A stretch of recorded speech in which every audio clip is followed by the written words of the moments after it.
All right. Hello. So I'm just going to give this a couple seconds so those of you who want to join can hop on. Just wait a couple seconds. So we are on day 2. So welcome to day 2 of the Single to Soulmate Masterclass. Today we are going to be diving into a conversation we're going to be building on from yesterday's conversation about the love blueprint. So we're going to be going into specific blocks to attracting that happy, healthy, loving, committed relationship.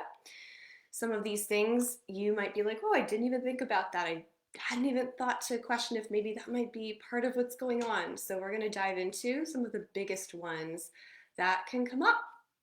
So if you are hopping on with me live, please say hi. I'd love to know who's here with me. And if you are catching the replay, just do hashtag replay, say hi so I can say hi and know that you are here. And let me just take a look over here. Make sure that I can see you guys. Okay. Perfect. All right. All right. Hi, Janie. Hello. All right. So let me know if you were on here for day 1 or if you've watched the replay for day 1. I've posted it in the announcements. If you haven't caught it yet, you can find it there. I'd love to know what your biggest takeaways were, some of the things that you understood or grasped because of what we talked about yesterday. So if you guys would let me know in the comments, I would love to hear.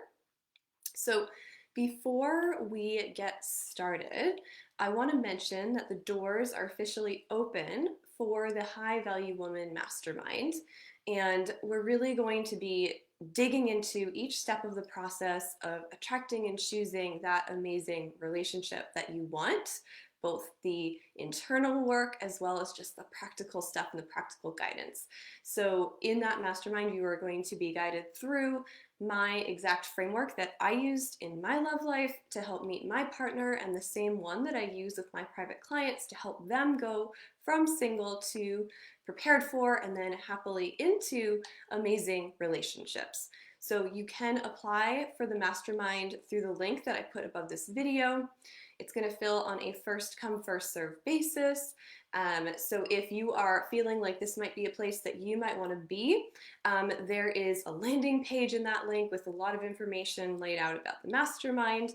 And you can go ahead and DM me if you have other questions, but you can book a consultation call there to chat about you potentially joining. So today we are going to be talking about the biggest blocks to attracting love. That I personally had some of these and I see these a lot. So this discussion will be an offshoot and kind of based on some of the stuff that we talked about in day 1, where I broke down what your subconscious looks like and the role it plays in helping you manifest and attract love. So let's dive in. So the first block is going to be our thinking.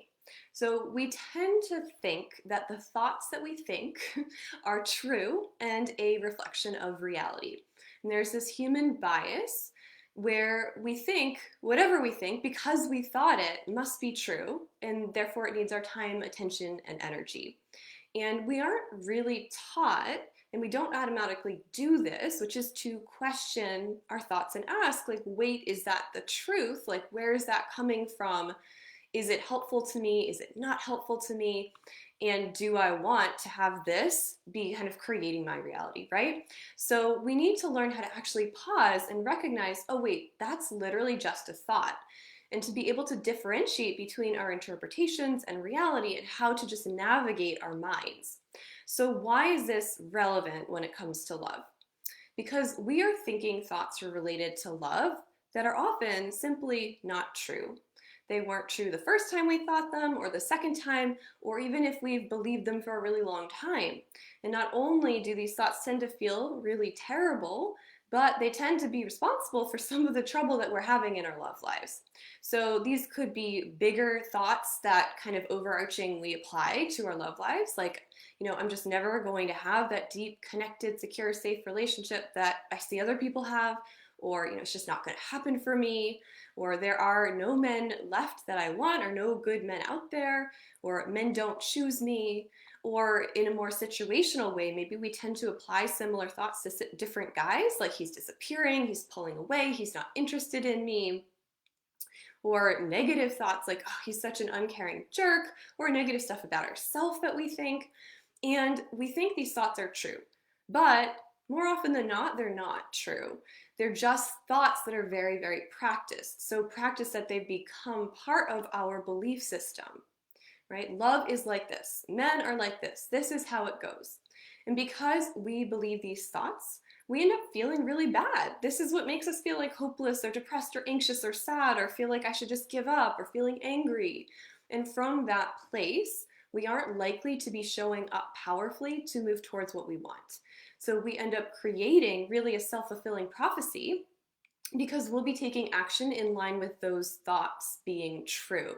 So if you've ever gotten like really reactive to a guy and then later realized like, oh, like maybe I misinterpreted him, or like you figure out that you did, right? So in the beginning, it can be very difficult to start questioning our thoughts, because it takes so much energy. It's not something that we naturally do, because we have to really sort through our thoughts then, right? And so it's like changing a habit, right? A repeated thought also becomes a habit. That's why we go to that thought first. So if you join me, I share a very specific process for challenging our thoughts and perceptions and dealing with the triggers they bring up that really cause us to react negatively, and how to change those more deeply rooted beliefs that are more than just like a passing thought.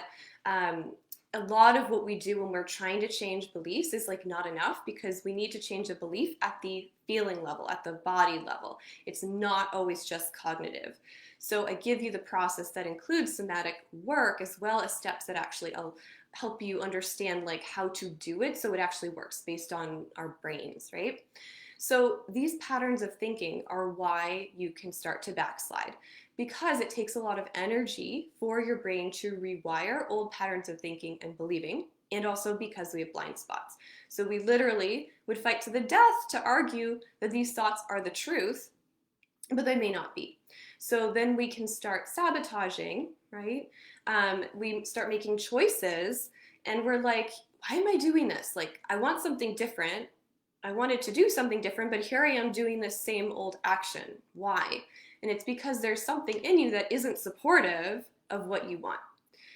Okay, so the second block, and this is really just going deeper into the first block, are dysfunctional thought patterns or distortions in our thinking. So we think our thoughts are true and real descriptions of reality, that this is just how it is. And we also assume everyone thinks the way that we do. We think that everybody shares our same thought patterns, and we don't often get a chance to interact closely with people who have the thing that we want in the way that we want, in this case, love. So it's possible that no one you know has the kind of relationship or marriage that you want. So for example, my clients will say, my parents have been married for 30 years, but they don't really get along. They fight all the time. It's like not a great relationship. Or all my close friends are single, or they date dysfunctionally, and I don't have any friends in great relationships. Or I have friends that are in relationships, but I don't want their relationship. Their husband isn't there for them. He doesn't treat her right, or she's settled, and I don't want that. So it's likely that you haven't had the chance to observe and actually like be in the mindset of the people who actually have what you want, the relationship that you want, and actually seeing, oh, that's how she thinks about it. Oh, that's how she navigates. So you don't really know how it happened. So you don't know close up what goes on and what creates that for her. So you know the woman who has that incredible partner who loves her, adores her, supports her, they have a great time together, they have fun, they're laughing, enjoying each other, respecting each other, and building a future together, right? And you might think that she's like doing the same things and did the same things the way that you do, right? And it may not be true. Often, when we don't have something, it's because there's something that we don't quite understand about what we need to actually get that, right? So how can you learn what that would look like? You have to put yourself in that space, in the space of people who do, right? We can also have really distorted thought patterns about ourselves, about men, about love and relationships, and these generally are rooted in our love blueprints and attachment styles. So for you, thoughts about yourself, it could be, I'm not good enough, I am unworthy, unlovable, I am not chosen, men aren't interested in me, love isn't meant for me, any number of these we talked about yesterday as well. And of course, what's going to happen is if we have these beliefs about ourselves, they limit us. We can also have beliefs about men that are working against us, like men don't want commitment, men are jerks, men are liars, men just want sex, the only thing men care about is looks, men are dumb, or men are the problem. And these beliefs about men can stop us from creating what we want. How can you have a happy, loving, connected, committed relationship with a person that you have these beliefs about, right? So those are things that need to be looked at and rewired. You can also have negative beliefs or just unhelpful beliefs about love or relationships. Like, for example, love is hard, or love is scarce, or love is painful, or love doesn't last. And so with these ones, they're usually rooted in our subconscious and our nervous system experience of love, or in what it identifies as love. And again, this often maps back to your attachment style. So here's what's important. Any beliefs you have that say anything negative about what you consciously want is going to be creating an underlying cognitive dissonance, which means two ideas that don't go together. And what happens when we have two opposing beliefs or realities is that our subconscious will always win. So if in your subconscious there's a fear of men or negative beliefs about how men are, what they do, or afraid of love, or afraid of being hurt, or afraid of being left, or afraid of being not chosen, you will have a really hard time ending up in that committed, happy, secure, lasting relationship because you don't have a match for that on a subconscious level. So you can consciously want that loving, healthy, secure, happy, committed relationship, but you unconsciously don't feel that it's safe or that it's possible. And your subconscious, which is another way of saying your nervous system, will always win. And so this is how we end up self-sabotaging. It's going to be really hard for you to get the thing that you desire. So what I observe with finding love is that the difference between clients who find love and it happens pretty quickly for them and those who don't find love and it's much more of a struggle is whether you are willing to recognize what's going on and to do the deeper inner work to rewire it and to release the negative beliefs that are working against you, which is something I help you do. It's a whole process that I give my clients. So the third thing that blocks love is thinking that it should just appear and you shouldn't have to do anything.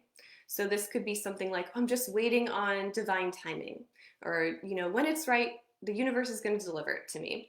It's almost like we think, oh, the universe is just going to deliver him to me into my living room, and I shouldn't have to do anything differently. So there are a couple issues here with this one. So the first is, the world that you experience is a mirror for what's going on inside of you. Your thoughts, your feelings, your beliefs, your nervous system settings. So the world is reflecting you. It's really not separate from you and what you create. So what you want to show up in your material experience doesn't just show up unless you're a match for it. Or it can show up, but then we're not a match, so we can't keep it. So the universe really doesn't go first in this sense. You do. You go first and it follows. It mirrors you. So we are actually co-creators with God, with the universe. We get instructions for the things that we need to do. Sometimes it's actions, sometimes it's inner work, sometimes it's both. But we are always attracting and choosing whatever is a match for us. A big part of this is whatever is in your love blueprint we covered on day 1. So what some of us do is say, I want a relationship with an amazing man who adores me, who cherishes me, who I feel this deep emotional connection with, who I have a lot of attraction towards, who's a real match for me. But if inside your subconscious beliefs, I don't get to have what I want doesn't exist, or it's really rare and hard to find, men are just not any good, I'm not worthy of this, I'm not actually lovable, love is super hard, it's hard work, it doesn't last. And therefore, because of that, you're not taking actions, you're doing nothing differently, you're not working on yourself, or you're taking actions, but not from a place of actual alignment and power. You're taking actions from a space that doesn't actually match a dysregulated nervous system, maybe from fear or from anxiety or from triggers or from self-protection, versus that centered groundedness and expansion and love. And we're thinking this guy should just be delivered to me on the silver platter. It doesn't work like that. That's child consciousness talking. Remember the little girl that we talked about who we don't want running our love lives from day one? So the manifestations you actually keep are going to be reflecting back to you exactly what you are thinking, feeling, believing, and doing. Whatever is actually a match for the wiring of your nervous system and your beliefs, because that's what you're available for, and what you're actually doing in the physical world to make that happen. You are part of helping create that. So you can't really see things that don't fit into how you're wired or what you're wired to see.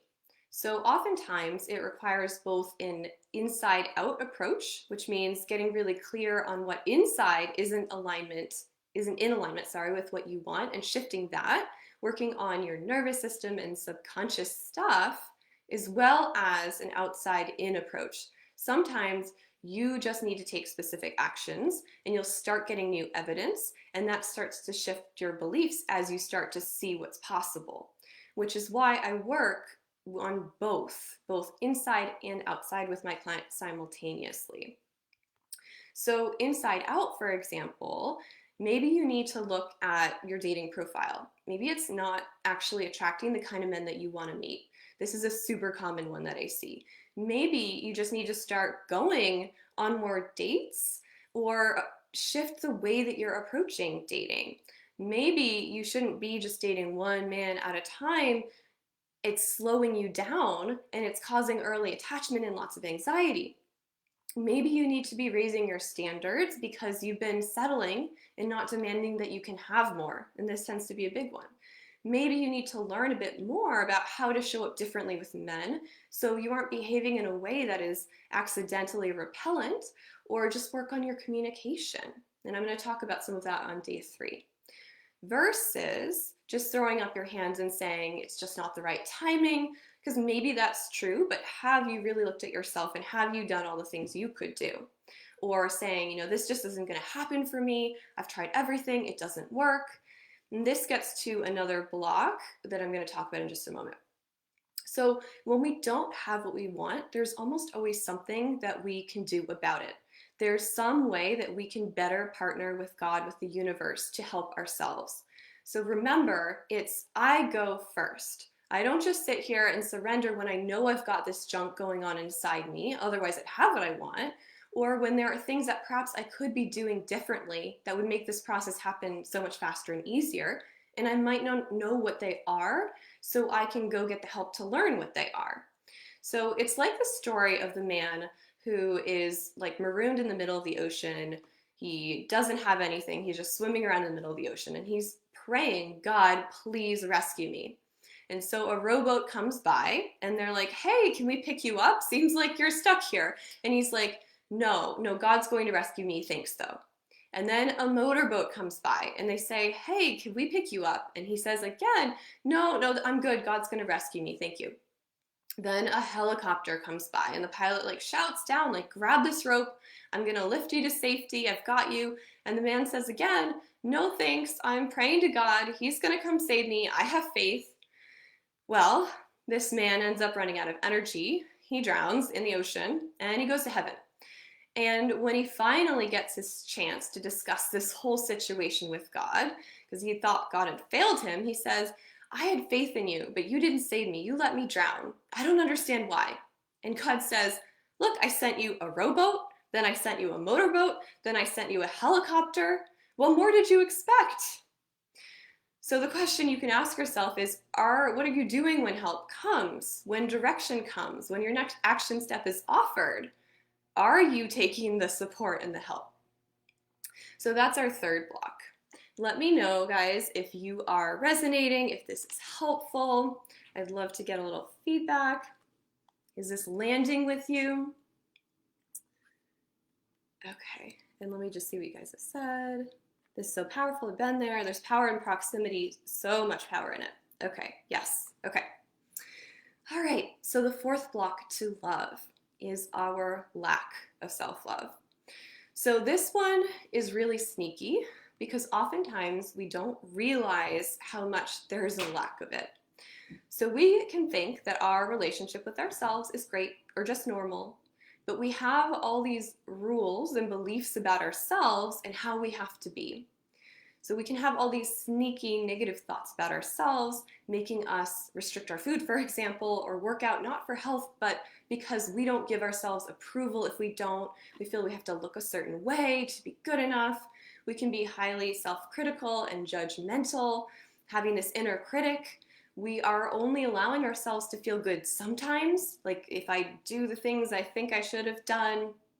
We can have all these aspects of ourselves that we don't want anyone to know about or to see, and we are thinking, who I am isn't good enough.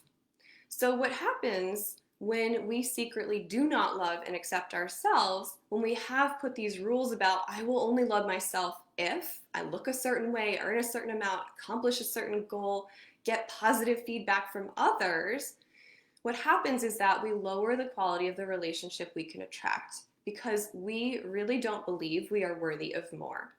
So we don't ask for the things we really want and need because on some level we feel we can't have it, we don't deserve it. So we end up settling for less.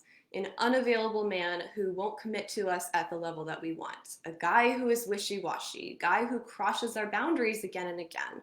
A guy who doesn't treat us the way that we deserve.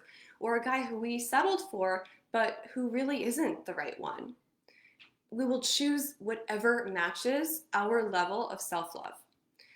So we can end up shaming ourselves for our emotions. And then we're surprised when we choose a man who's emotionally unavailable, who also can't be there for us, for our feelings and our needs.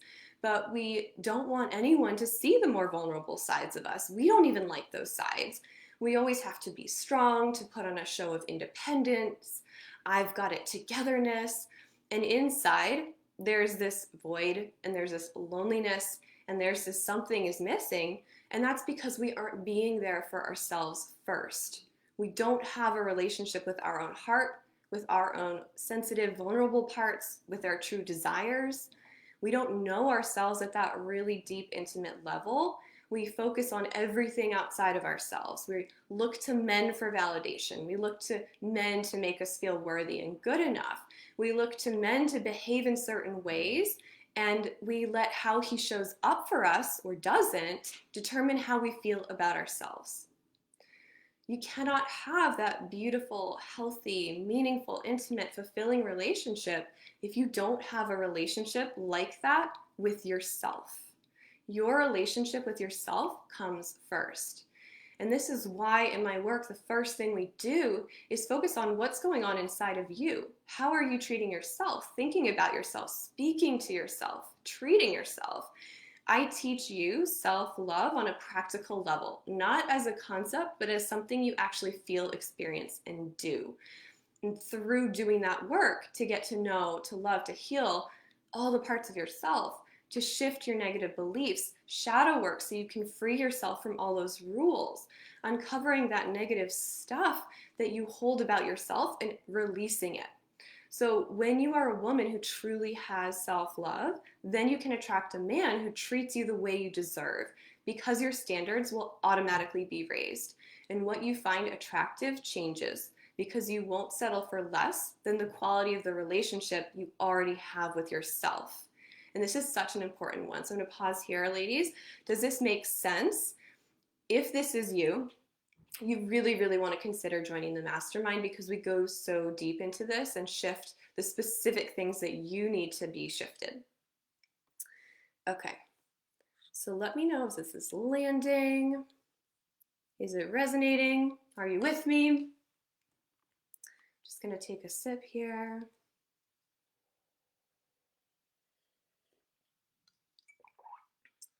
Okay, so the fifth block to love is the thinking I'm really unique and special block.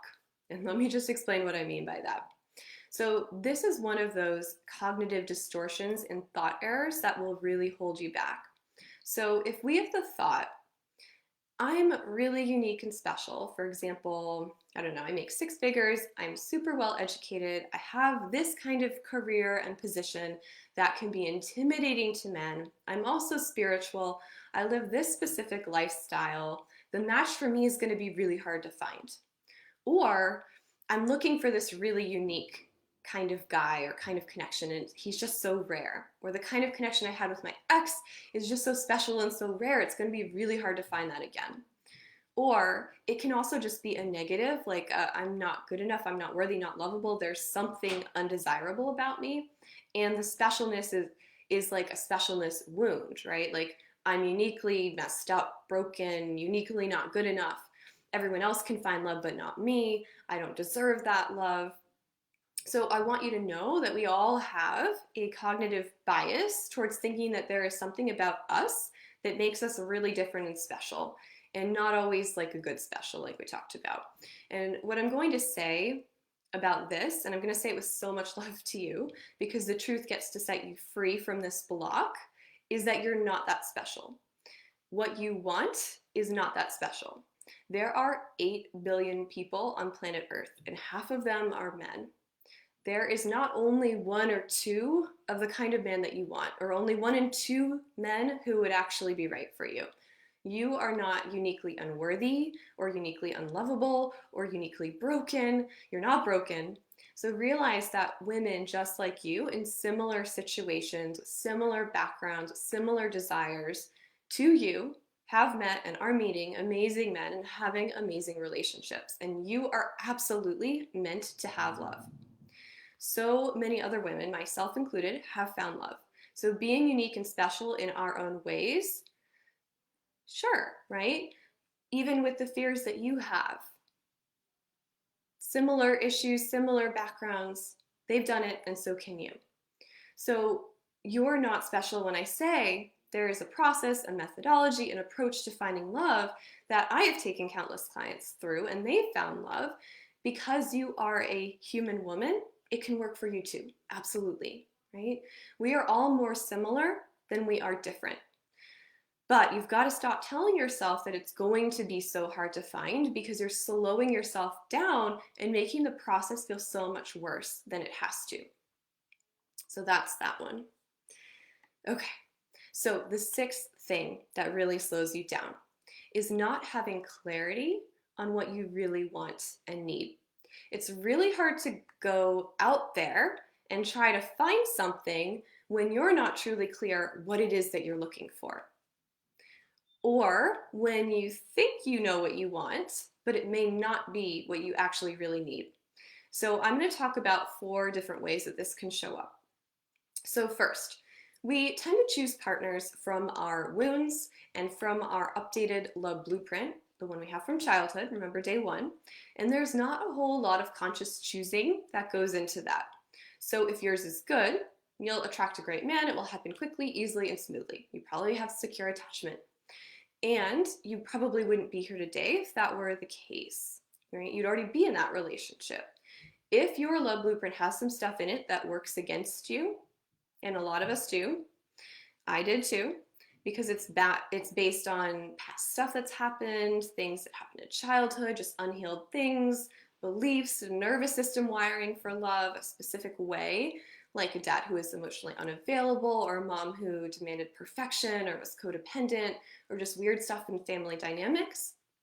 You are subconsciously attracted to certain men because they are familiar to you. They feel familiar, it feels normal because it mirrors what you're already used to from the past, from how you learned love is, right? And it's what you think you can have based on what you experienced, observed, and the decisions you made about yourself, men, love, and how that wired your nervous system. So this can be that time, and I posted about it a little while ago and a lot of you resonated, when we meet someone and we feel like we've known them forever. There's this really intense attraction and chemistry. It feels like this kind of soulmate connection. We've known each other in other lives. We're meant to be together. He's my soulmate. And then it doesn't turn out well. That's because it's what your love blueprint drew you towards, and it's actually just ending up replicating your childhood kind of understanding and experience of love. The qualities of that relationship and that man remind you of that stuff, right? And it is not what you want to be going towards. So you don't want your old love blueprint choosing your life partner unless you've been happy with what it's directed you towards. So you can know, okay, maybe I need to like take a look here so I can start choosing a little bit more consciously. Do you know what you actually need and can ask for in a relationship? How high or low are your standards? Are they realistic? Do you need to do some work around raising them? I help my clients with all of this inside the mastermind, by the way. I have a very specific set of questions and a process you get to go through to get to that level of clarity. These are questions to start asking yourself now as well. The second thing that can happen is when we are instinctually wired for procreation, which we are, we will instinctively want the sexiest, strongest, most powerful alpha man that we can get instinctually. Our biology wants that because that was meant to be like, that's the best person for my safety, that's the best person for my children, right? It's all instinctual. So what we will do is we will choose partners based on pure animal attraction. We'll go for the men who we have tons of attraction and chemistry with, and that will be the primary way that we are choosing men.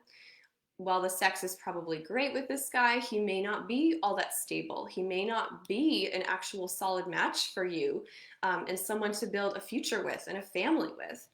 These men are usually the men who, because of their status, we're going for these alpha males, the top of the chain, right? They can have any woman they want.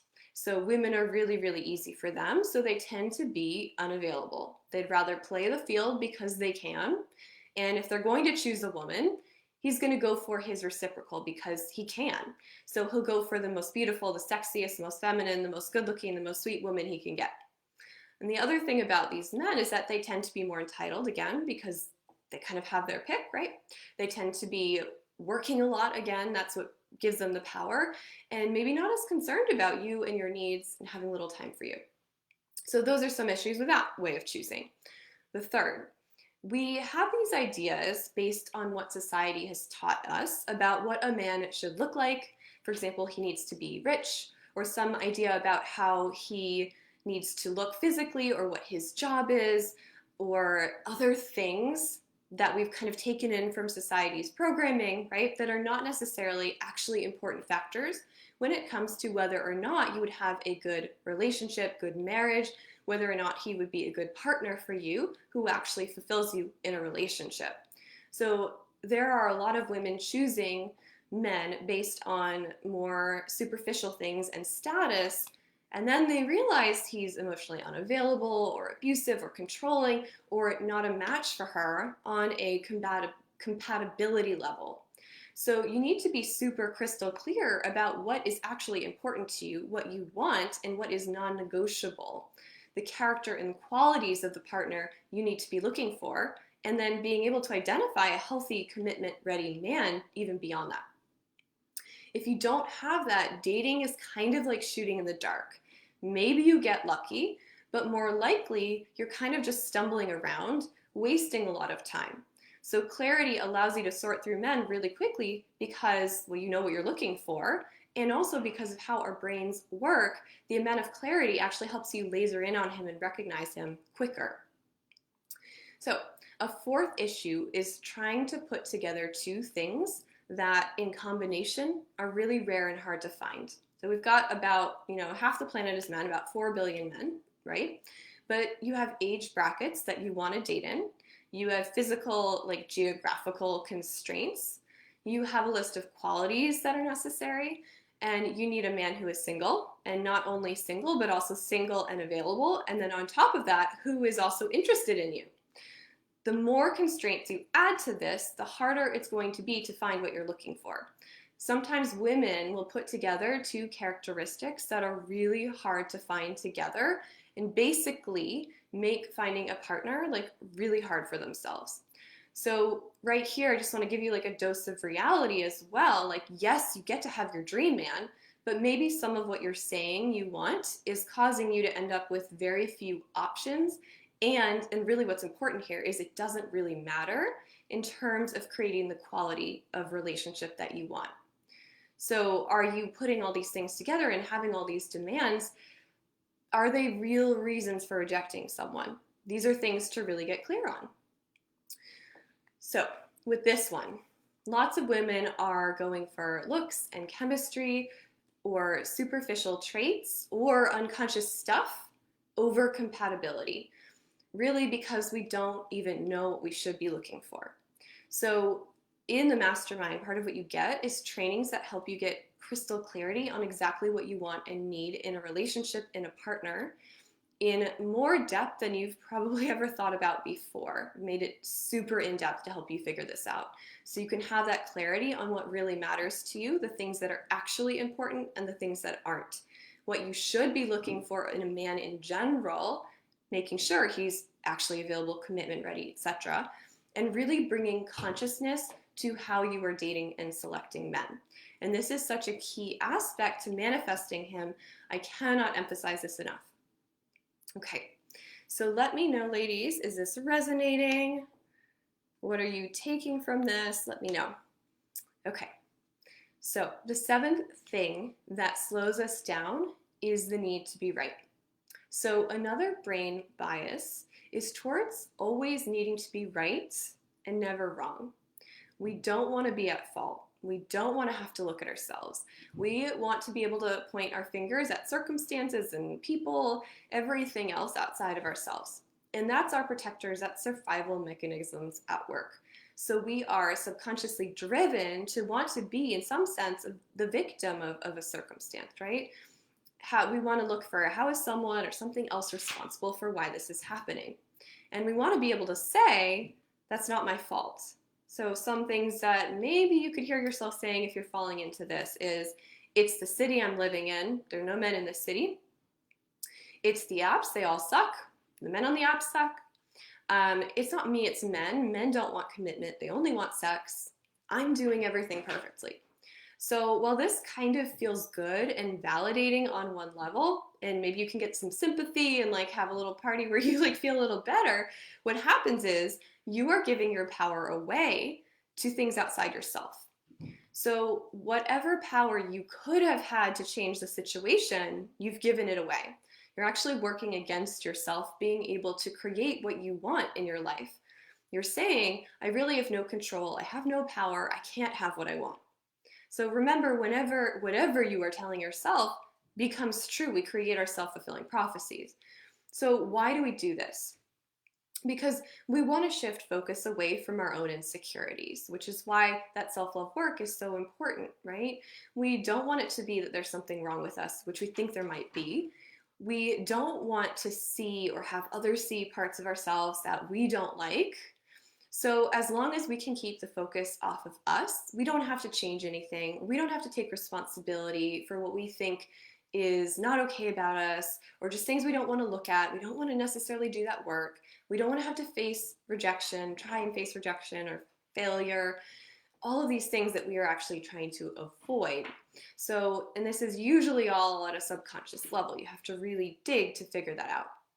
So when we haven't made peace with ourselves, we'll say I'm perfect, it's not me, but not from an honest place, but more of like a self-protective place. So it takes a high level of personal power and personal responsibility to recognize where we have wanted to be the victim to circumstances. When you can recognize it and own it, you can see how you might have played a role in keeping what you want away by not wanting to look at maybe what you could be doing differently. So often we are afraid of having more power and actually creating what we want. And this can be another block, and it's part of this one, because there are some deeper fears that we haven't faced about ourselves, about love. We're actually terrified of meeting someone, intimacy fears. And so we use these external things, like why it's not going to happen or why it's the wrong place, wrong avenue, wrong whatever, And maybe that's the case, but also maybe it's this, right? That these may be some really well hidden excuses that other people, even ourselves consciously, will buy. So we don't have to admit that there is a part of us that is actually terrified of trying, putting ourselves out there, getting hurt. So we give our power away so we don't have to look, because then we can blame someone or something, feel anger, feel justified, circumstances control it, right? And it gives us a sense of power in a way, but it's a false sense of power, because we are getting what a part of us wants, but is it what you really want to be right about? So you've got to look at why a part of you may have resistance here to meeting him, to putting in work, to changing something, to looking at the situation differently. So that's number 7. Okay. So today was about really taking an honest look at yourself. And I commend you because this can be very confronting work. And the questions I've asked you to look at can be very confronting. It takes a level of maturity and introspection to do this. So if you want to share, I'd love to know what landed for you and what you're taking away from what I've just shared.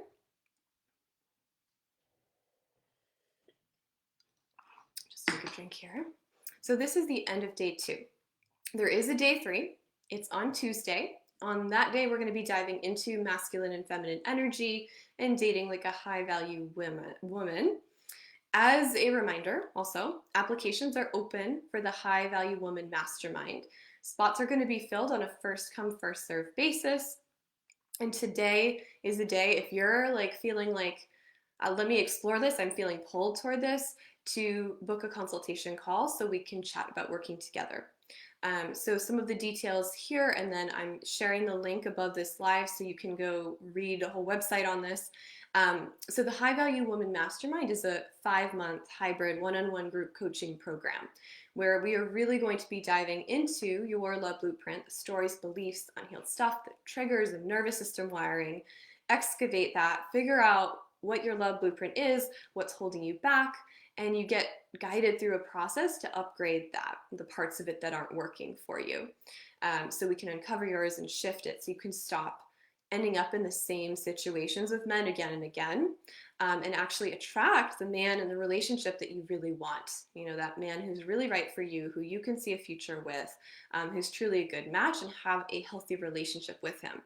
So during the 5 months together, there are 3 coaching calls a month, hot seat coaching, where you get the support that you need.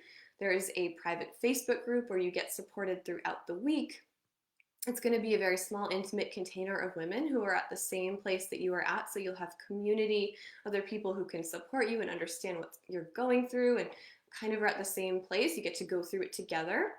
You get one-on-one call at the premium level, and at the platinum level, you get 4 one-on-one calls, which is really, really incredible. So where you get to dive deep into your specific blocks and get what you need specifically shifted, guided to shift it, or whatever you want to bring into the call we work on. You also get access to an entire video and resource library curriculum where you'll get new videos every week. It's going to be taking you through my process for preparing for and attracting love. So it's step by step, taking you through all the pieces that you need. So that, of course, is including your love blueprint and all the pieces of work that go with that.